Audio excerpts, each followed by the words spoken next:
امین والصلاۃ والسلام علی رسولہ الکریم اما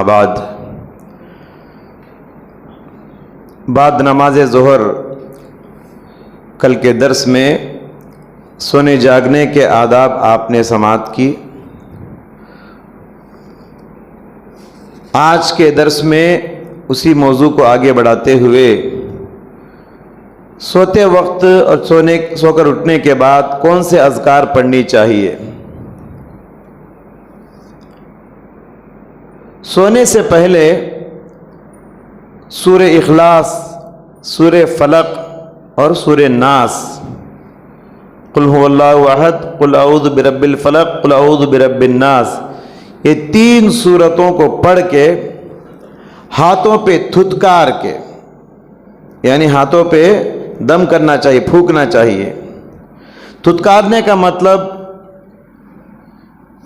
پیٹ کی ہوا ہاتھ پہ نہیں پھونکیں گے آپ، بلکہ منہ کے اندر سے اس طریقے سے اس میں پانی کی ہلکی سی چھینٹیں بھی ہوتی ہیں، تو تھتکارنا اسے کہتے ہیں۔ جیسے منہ میں دھاگا ہے تو کیسے تھوکتے ہیں آپ؟ تھوک بول کے تھوکتے ہیں، تو اس کو کہتے ہیں تھتکارنا۔ پھونکنا الگ ہے، تھتکارنا الگ ہے۔ تو ہاتھوں پہ 3 مرتبہ تھتکار کے ہاتھوں کو چہروں کے ساتھ پوری باڈی کو ملیں گے، پیروں کو، پیچھے سامنے، آگے پیچھے، دائیں بائیں، پورے چہرے کو ملیں گے، اور یہ کام 3 مرتبہ کریں گے۔ یہ 3 سورتیں پڑھ کے جسم پہ دم کرنے کا عمل 3 مرتبہ کرنا ہے۔ اس کے علاوہ آیت الکرسی پڑھنے کی تعلیم دی گئی۔ اللہ لا الہ الا هو الحی القیوم، آیت الکرسی۔ آیت الکرسی پڑھ کر سونے سے فائدہ کیا ہے؟ پیارے نبی صلی اللہ علیہ وسلم نے فرمایا، اللہ تعالیٰ ایک نگران فرشتے کو بھیجتا ہے، وہ فرشتہ آپ کے پاس مقرر ہو جاتا ہے، رات بھر آپ کی نگرانی کرتا ہے، شیطانوں کو بھگاتا ہے، جنات کو بھگاتا ہے، بلاؤں کو دور کرتا ہے۔ تو آیت الکرسی پڑھ کر سونے سے رات بھر آپ کی حفاظت ہوتی ہے، آپ کی نگرانی ہوتی ہے۔ آپ سو رہے ہیں مگر فرشتہ جاگتے ہوئے آپ کے پاس کھڑا ہوا ہے۔ جیسا کوئی واچ مین ہوتا ہے، گھر کی نگرانی کرتا ہے، پھر بھی وہ انسان ہے، اسے نیند آ جاتی ہے، مگر فرشتہ لا یعصون اللہ ما امرہم، اللہ تعالیٰ جو حکم دیتا ہے اس کی نافرمانی نہیں کرتے، وہ تھکتے نہیں، وہ سوتے نہیں۔ اللہ تعالیٰ کے حکم سے اگر جاگنے کا حکم ہے تو جاگتے کھڑے رہتے ہیں۔ اس کے علاوہ اور تیسرا ذکر جو ہم کو کرنا ہے سوتے وقت، وہ ہے سورہ بقرہ کی آخری 2 آیتیں، خواتیم سورۃ البقرہ، آمن الرسول بما انزل الیہ من ربہ والمؤمنون سے کافرین تک، بڑی عظیم آیتیں ہیں۔ یہ 2 آیتیں پڑھ کر جو بندہ سوتا ہے اس رات شیطان کہتا ہے، پیارے نبی نے فرمایا 2 آیتیں جو بندہ پڑھ کر سوتا ہے اس رات شیطان کہتا ہے، آج میں اس بندے کا کوئی بگاڑ نہیں سکتا، کیونکہ یہ آمن الرسول پڑھ کے سو رہا ہے۔ تو لہذا ان اذکار کی پابندی ہم کو کرنا ہے۔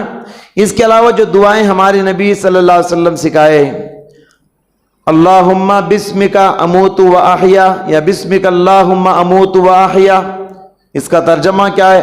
اے اللہ، ہم تیرے ہی نام سے مرتے ہیں اور تیرے ہی نام سے جیتے ہیں۔ نیند کو موت کہا گیا کیونکہ نیند جو ہے موت کی بہن ہے۔ ایک سونے والا اور ایک مرا ہوا آدمی میں کیا فرق ہوتا ہے؟ بس ایک سانس کا فرق ہوتا ہے۔ تو نیند بھی ایک موت ہے، روزانہ انسان موت کے منہ میں جا کے باہر آتا ہے، اسی لیے نیند کو موت کہا گیا۔ اموت، میں مرتا ہوں، و احیا، اور جیتا ہوں۔ اور یہ دعا 3 مرتبہ پڑھنی چاہیے، اللہم قنی عذابک یوم تبعث عبادک، اے اللہ جس دن تو بندوں کو قبروں سے اٹھائے گا اس دن کے عذاب سے تو مجھے بچا لے. 3 مرتبہ یہ دعا پڑھنا ہے. اللہم قنی عذابک یوم تبعث عبادک. اسی طرح آپ سو گئے، شیطان کا کام ہے انسان کو نیند میں بھی پریشان کرنا. بے خوابی ہے، نیند آتی نہیں ہے، رات بہت دیر ہو چکی ہے، تو ایسے موقع پر بھی پیارے نبی صلی اللہ علیہ وسلم نے ہم کو دعا سکھائی ہے.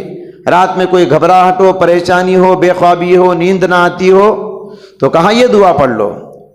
اعوذ بکلمات اللہ التامات من غضبہ وعقابہ وشر عبادہ ومن ہمزات الشیاطین وان یحضرون. ترجمہ: میں اللہ کے مکمل کلمات کی پناہ میں آتا ہوں، اللہ کے غصے سے، اللہ کے عذاب سے، اللہ کے بندوں کی شرارتوں سے، شیطان کے وسوسوں سے اور شیطان کی حاضری سے. کیونکہ نیند میں بھی شیطان حاضر ہو کے بندوں کو پریشان کرتا ہے، نیند آتی نہیں شیطان کی وجہ سے. تو اگر رات میں بے خوابی ہے، نیند آتی نہیں ہے، تو اس دعا کو پڑھنے سے انشاءاللہ آپ کی یہ پریشانی دور ہو جائے گی. نیند سے بیدار ہونے کے بعد، سو کر اٹھنے کے بعد کی دعا پڑھنا چاہیے. الحمدللہ الذی احیانا بعدما اماتنا والیہ النشور. تعریف اس اللہ تعالیٰ کے لیے ہے جس نے موت کے بعد دوبارہ زندگی دیا، اور ایک دن سب کو اسی اللہ کی طرف لوٹ کے جانا ہے، حشر کی عدالت میں جمع ہونا ہے. یہ بڑی پیاری دعا ہے. اسی طریقے سے اللہ کے نبی صلی اللہ علیہ وسلم کی سو کر اٹھنے کے بعد یہ تعلیم ہے، سو کر اٹھنے کے بعد ہمارے ہاتھ کو ڈائریکٹ پانی کے برتن میں نہیں ڈالنا چاہیے. کوئی بکیٹ ہے، کوئی پانی کا ٹب ہے، پورے پانی میں ہاتھ نہیں ڈالنا. کیوں؟ پیارے نبی نے فرمایا لا تدری این باتت یدہ. تم نہیں جانتے کہ رات میں تمہارے ہاتھ نے کہاں گزارا. انسان رات میں کہاں کھجاتا ہے، کہاں ہاتھ چلا جاتا ہے، معلوم نہیں. اس لیے ہاتھ کبھی گندا ہوتا ہے انسان کا. سو کر اٹھنے کے بعد اگر ٹب میں ہاتھ ڈالیں گے پورا پانی گندا ہو جائے گا. اس لیے تعلیم یہ ہے پہلے جگ سے کسی سے پانی کو ہاتھ سے دھو لے. آج تو نل کا زمانہ ہے، پہلے دونوں ہاتھوں کو دھو لینا چاہیے. سو کر اٹھتے ہی کسی سے ملاقات کرنا یا کوئی چیز پکڑنا یا کسی پانی میں ہاتھ ڈالنا یہ اچھی بات نہیں ہے. اور اسی طریقے سے سو کر اٹھنے کے بعد یہ بھی پیارے نبی کی تعلیم ہے، ناک 3 مرتبہ زور سے جھاڑنا چاہیے. جیسے وضو کا پانی چڑھا کے زور سے ہوا نکالتے ہیں، ناک جھاڑتے ہیں نا، سو کر اٹھتے ہی یہ بھی کرنا چاہیے. 3 مرتبہ ناک کو جھاڑنا چاہیے، زور سے ہوا نکالنا چاہیے. کیوں؟ کہا فَإِنَّ الشَّيْطَانَ يَبِيتُ فِي خَيْشُومِهِ. اس لیے کہ رات گزارتا ہے شیطان تمہاری ناک میں. شیطان ناک میں رات گزارتا ہے، اس لیے سو کر اٹھنے کے بعد پہلے اس شیطان کو اس ناک سے باہر کرو. 3 مرتبہ یہ عمل کریں گے تو شیطان نکل کے باہر چلا جائے گا. تو بہرحال یہ کچھ آداب ہیں سونے اور جاگنے کے. ان آداب پر ہم کو عمل کرنا چاہیے، تبھی ہماری نیند بھی عبادت ہو جائے گی.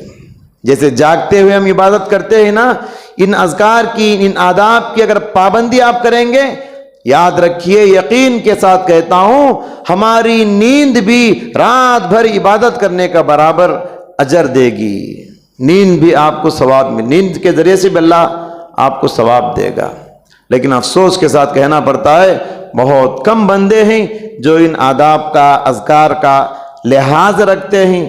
اکثر نوجوان تو گانے سنتے ہوئے سوتے ہیں، کانوں میں ایئر فون رکھ لیے ہیں، سر سے چادر بستر اوڑھ لیے ہیں اور گانے سن رہے ہیں اور کیا کیا دیکھ رہے ہیں خبر نہیں. اگر اسی حالت میں کبھی کبھی تو ایسا ہوتا ہے کہ سنتے سنتے سو گئے، وہ موبائل فون چل رہا ہے اور یہ سو گئے. مجھے بتائیے نیند چھوٹی موت ہے، اگر وہ بڑی موت بن جائے، گانے سنتے ہوئے موت آ جائے، رب العالمین کے دربار میں کل اللہ کے پاس کون سا منہ لے کر جاؤ گے؟ بہت کم لوگ ہیں. اکثر تو یہ ہے کہ بستر پہ پڑتے ہی یہ آداب یاد نہیں رہتے. موبائل فون تو ضرور یاد رہتا ہے, ایسے لیٹ گئے فون دیکھنا شروع کر دیے. اب دیکھتے جائیں گے تو نئی نئی چیزیں آتی جائیں گی. اب انسان صبح سے تھکا ماندہ اور دیکھتے دیکھتے تھک جائے گا, نیند آ جائے گی, لڑک جائے گا اور وہ دعائیں وغیرہ پابندی نہیں کرے گا. لہٰذا ان دعاؤں کی پابندی کر کے سو جانا چاہیے, کیونکہ ہم مسلمان ہیں. میں نے کل کہا کہ ہماری نیند میں, ہمارے سونے جاگنے میں اور یہ غیر مسلم کے سونے جاگنے میں بڑا فرق ہوتا ہے. ان اذکار کی پابندی کر کے آپ سوئیں گے, آپ کی نیند بھی عبادت بن جائے گی. اللہ ہم سب کو ان اذکار کا پابند بنائے, آمین. وآخر دعوانا الحمدللہ رب العالمین.